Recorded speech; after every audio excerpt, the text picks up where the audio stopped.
From Interior Alaska's most trusted news source, this is the Fbx Evening News Weekend Edition.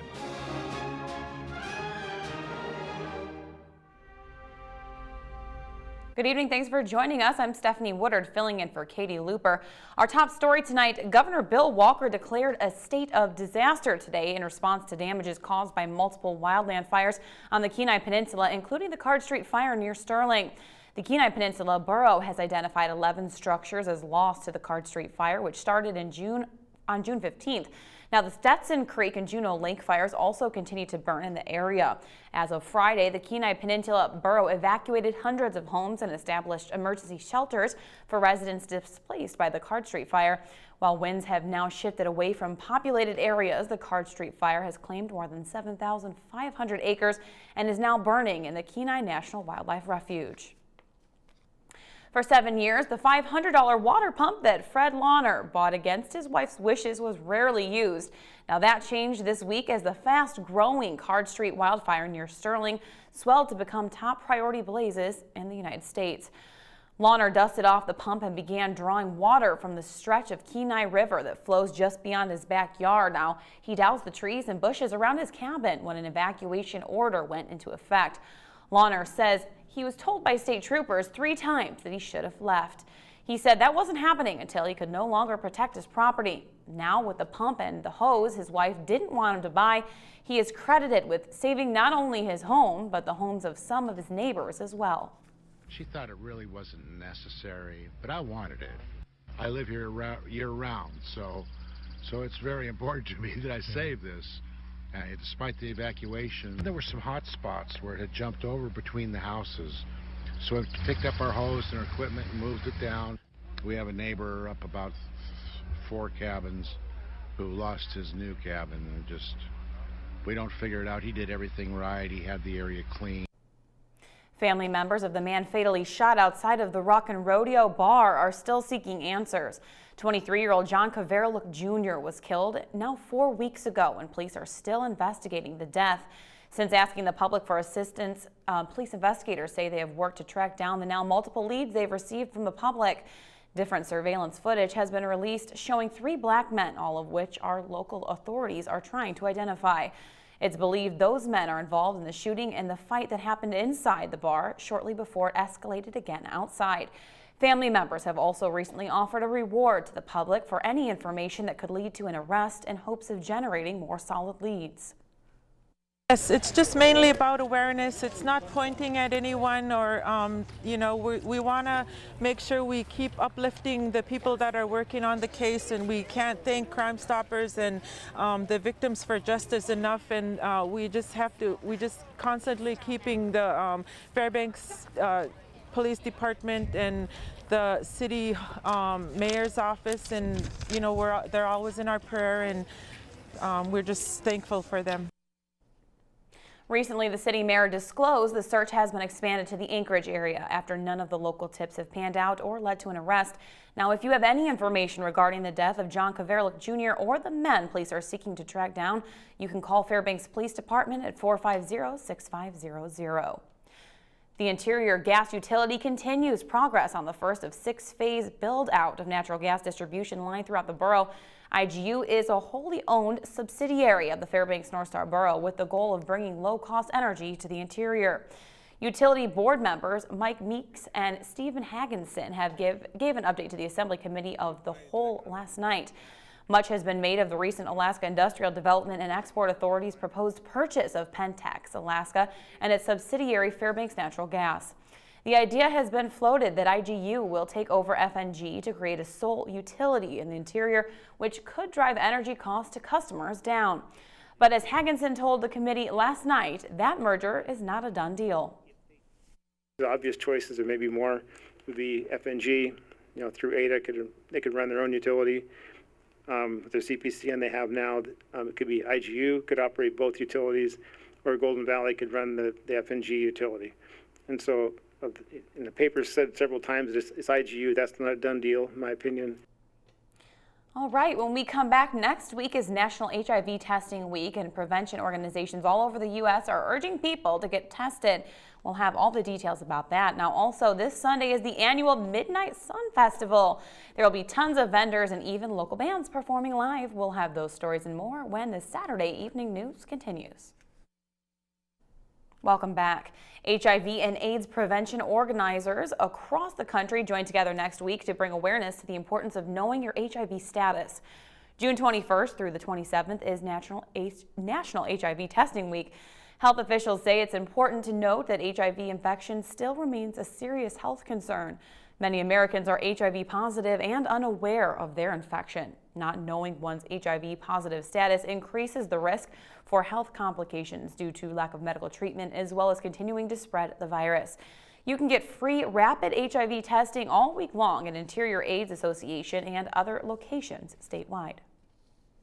State of Alaska, HIV/AIDS is still something that we try to let people know that is still a prevalent disease that affects dozens of people in our state every year. In fact, last year there were 42 cases of HIV reported in Alaska. In most states, it's pretty steady what it was 10 years ago, and in Alaska, it's actually increased slightly. Have you ever wondered what it would be like to saddle up on a dinosaur? Well, T-Rex Planet will be at the Tanana Valley State Fairgrounds and is offering some dynamite activities. The event takes place today and Sunday from 10 a.m. to 9 p.m. The main exhibit features realistic-looking animatronic dinosaurs that were built by the T-Rex team. Visitors can interact with the prehistoric beasts, learn more about them, and even have a ride on a few. General admission tickets include an exhibit tour and are $20 a person to those that are 1 year and older. Kids 1 and under get in free. Event manager David Eldica says kids will even get a chance to walk and feed their baby T-Rex, Tracy. We also have activities for kids where we have bounce houses, we have actual dinosaur rides where kids get to sit on dinosaurs. We have fossil digs where they dig in the sand, find bones, just a face painting and just a whole bunch of other activities for kids to do. This week, the Fairbanks Shakespeare Theater continues to work with its group of young kids and teens. This youth group gets together every summer to study different acting techniques.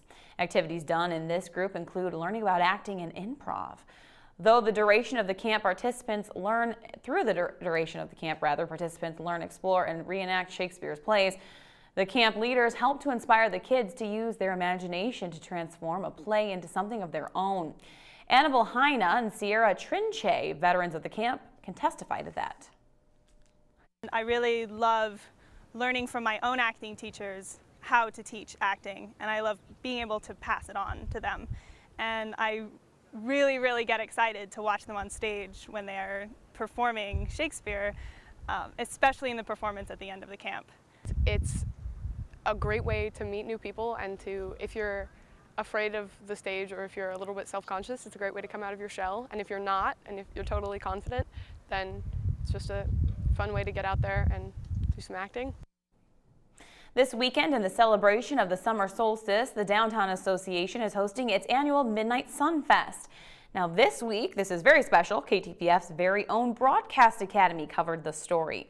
Participants will have the opportunity to listen to live performances by local bands, eat a wide variety of street foods, and walk around the local vendors.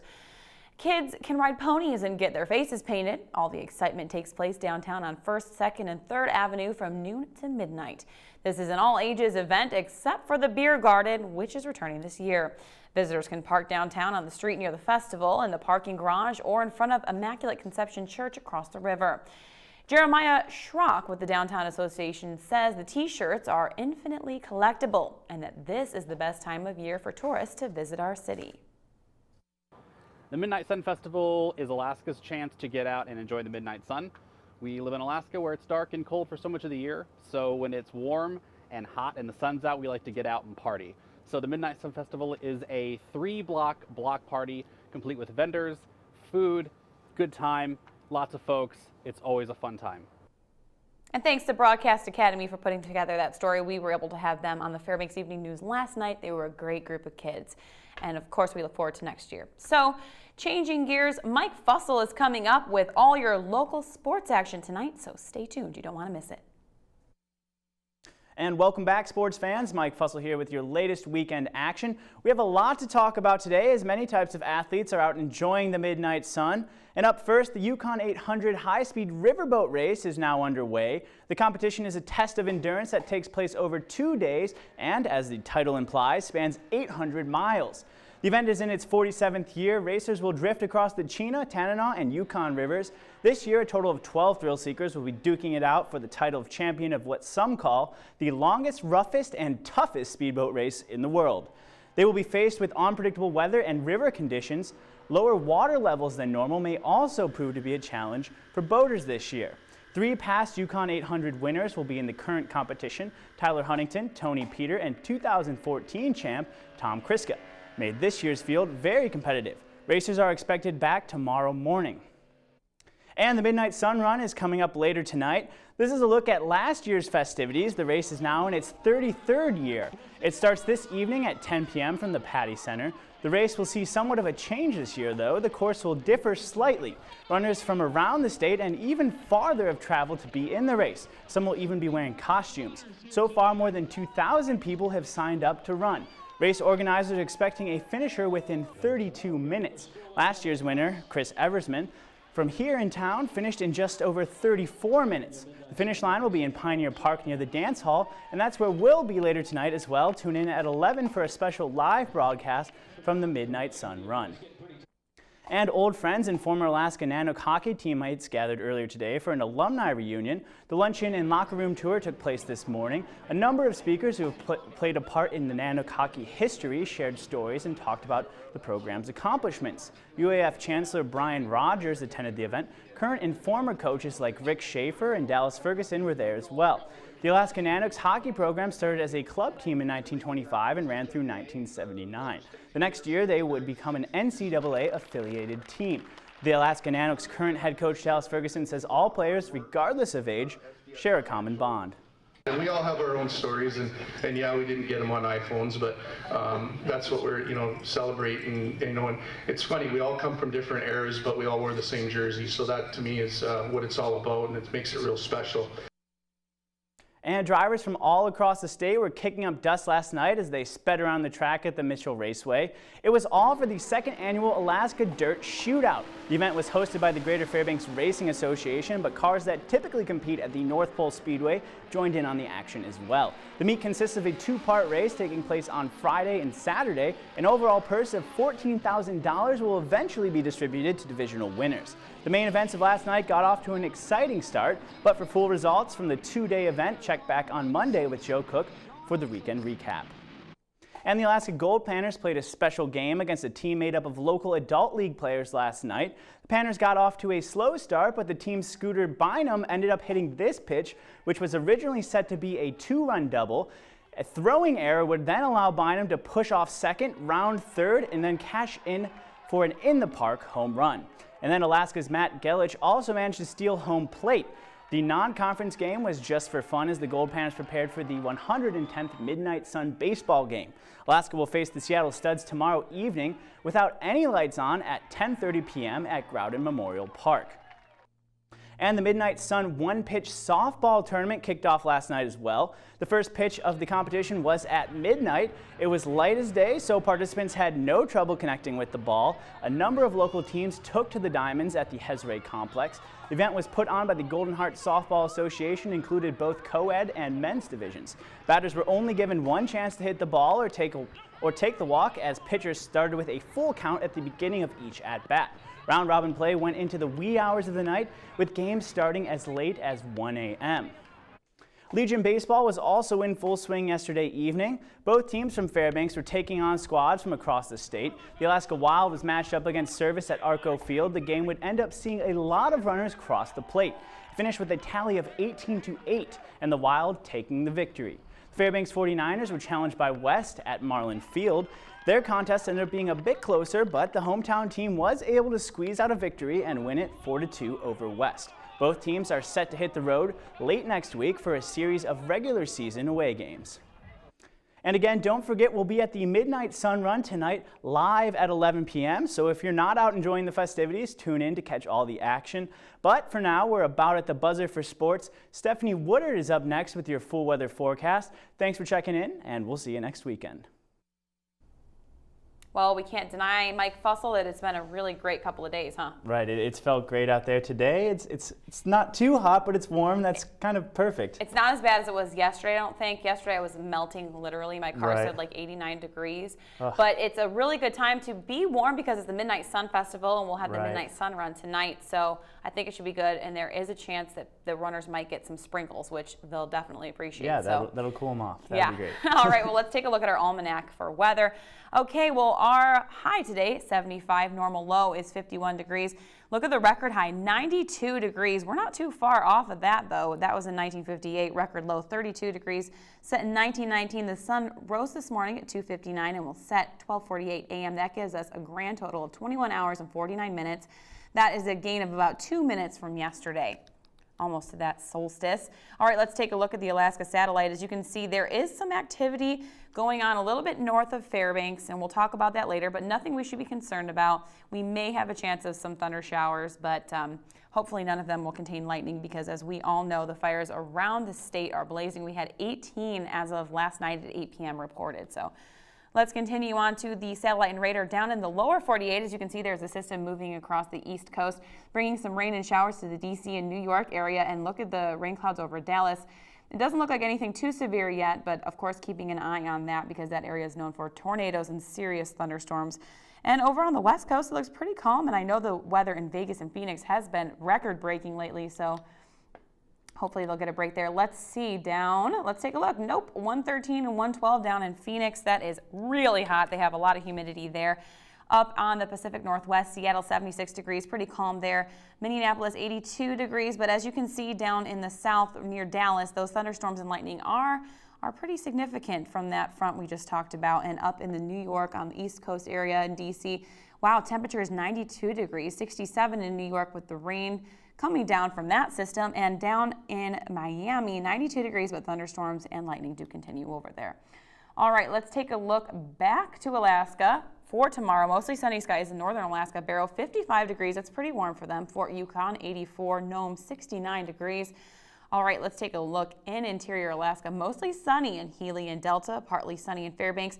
But of course, there is that chance of thunderstorms later on in the evening, but that should be north. And look at the temperatures around here, 85 degrees in Fairbanks, 80 in Delta, and 79 in Healy. That is pretty toasty.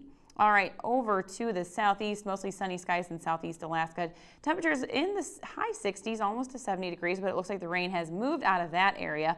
And of course, people are hoping that the rain moves over to the south central. We'll talk about that. Mostly cloudy in Cold Bay and Kodiak, mostly sunny in Bethel, and again, no rain in the forecast for that rather.